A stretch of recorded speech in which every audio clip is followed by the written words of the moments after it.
Dès qu'on entendait dans la maison, bam, volet fermé, le petit la la la la la la la la la la la la, on se disait: «Bon, bah, il y a quelque chose qui va se passer. Merde».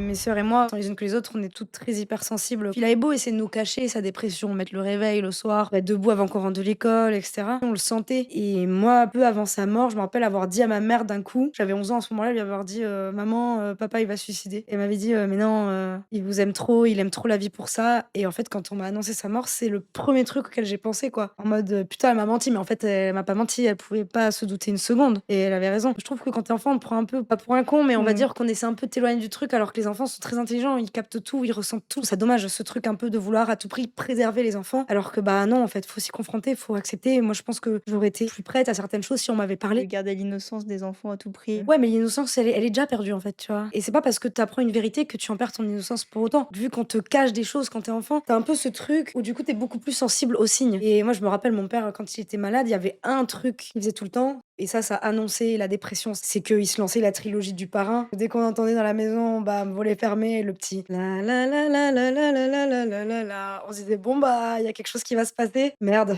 Je pourrais jamais en vouloir à ma mère de ça. On peut en vouloir à personne, si ce n'est à soi-même. C'est ça qui est triste. Personne n'est à blâmer, mais des fois on s'en veut à soi. Mais en fait, faut le relativiser aussi ça.